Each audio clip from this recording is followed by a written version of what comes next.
Great అమ్మా. బాలలత గారు, సంకల్పం గొప్పదైతే సాధించలేనిది ఏదీ లేదు అంటానికి మీరే నిలువెత్తు నిదర్శనం.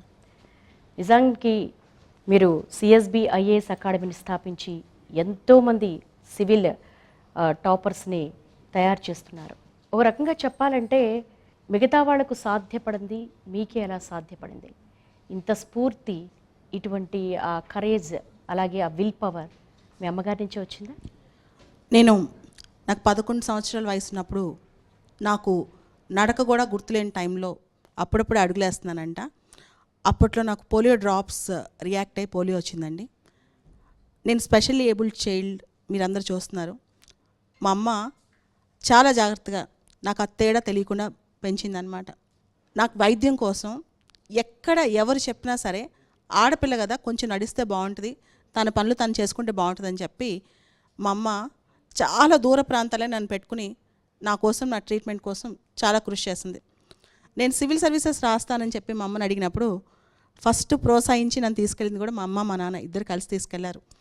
నాకు ఒక చెల్లండి, ఇద్దరిని, తను ఏబుల్ బాడీడ్, చాలా యాక్టివ్గా ఉంటుంది, ఇద్దరిని సమానంగా పెంచింది. ఇంకా నన్ను కాస్త స్పెషల్గా చూసిందని చెప్పొచ్చు.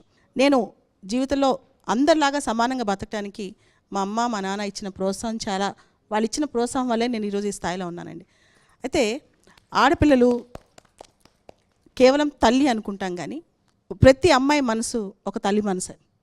నా దగ్గరికి కొన్ని వందల మంది పేరెంట్స్ వస్తారు, ముఖ్యంగా స్పెషల్లీ ఏబుల్డ్ పిల్లల పేరెంట్స్ వస్తుంటారు.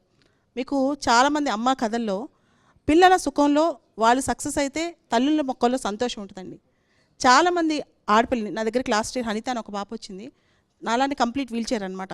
వాళ్ళమ్మ ఆ పాపను అంటు పెట్టుకుని ఆ అమ్మాయి సక్సెస్ సాధించేదాకా అమ్మాయితోనే ఉంది. ఇంకొక బాబు ఉన్నాడు, స్మరణ్ రాజన్, ఇప్పుడు ఏపీ కార్డు ట్రై చేస్తాను. తను రాయలేకపోతే వాళ్ళమ్మ తన తరపున ఎగ్జామ్ రాసింది. ఎప్పుడో 20 సంవత్సరాల క్రితం గ్రాడ్యుయేషన్ చేసి తన తరపున ఆవిడ మాక్ టెస్ట్లు కూడా ప్రాక్టీస్ చేసింది. అసలు ఆ తల్లిని చూస్తుంటే ఇంత పెద్ద గొప్ప మనసు ఉంటుందా అమ్మకి అనే ఒక భావన అనమాట నాకు. అంతేకాదండి, ప్రతి అమ్మాయి మనసులో కొంత అమ్మ మనసు కూడా ఉంటుంది.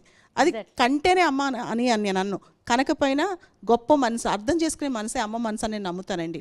అండ్ ఆడపిల్లలు సమాజంలో ఎంపథెటికల్గా ఇంకా ఎక్కువ అందరిని అర్థం చేసుకునే విధంగా సున్నితత్వంలో ఉండాలని కోరుకుంటాను. సో అమ్మ మనసు, అమ్మాయి మనసు రెండు ఒకటే కాబట్టి ప్రతి అమ్మాయి కూడా ఒక అమ్మలాగా ఆలోచించాలి. Every girl's love is mother's love అని నేను నమ్ముతానండి. ఫస్ట్ వి స్టార్ట్, అది మన చెల్లైనా, తల్లైనా, వైఫ్ అయినా, ఏదైనా సరే ఫస్ట్ మన మనసు అనేది ఒక మదర్స్ లవ్తోనే స్టార్ట్ అవుతుంది. ఆ తర్వాత ఇంకేదైనా, ఫస్ట్ ఎవరైనా సరే ఆకలిస్తుందని ఆలోచిస్తారు, ఏ అమ్మాయి అయినా సరే. అండ్ అమ్మాయి సమాజంలో రకరకాల సమస్యలను చాలా సున్నితత్వంతో అర్థం చేసుకోగలదు. అందుకని ఈరోజు మీరు చూస్తే భారతదేశం పాకిస్తాన్ పైన చేసిన ఆపరేషన్ కూడా ఆపరేషన్ సింధూర్ అనమాట. ఏ అమ్మాయిలు సింధూర్ అయితే తీసేశారో, పాకిస్తాన్ టెర్రరిస్టులు వచ్చి అమాయకులైన టూరిస్టులను బలి చేశారో అదే అమ్మాయిలు ధీటుగా సమాధానం చెప్తూ నిన్న మిలిటరీ బ్రీఫింగ్ కూడా 2 ఉమెన్ ఆఫీసర్స్ ఇచ్చారండి. ఇంతకంటే మనకేం కావాలి? మన పక్కన Telangana first lady chief secretary మాకు చాలా ఇన్స్పిరేషన్ అండి మ్యామ్.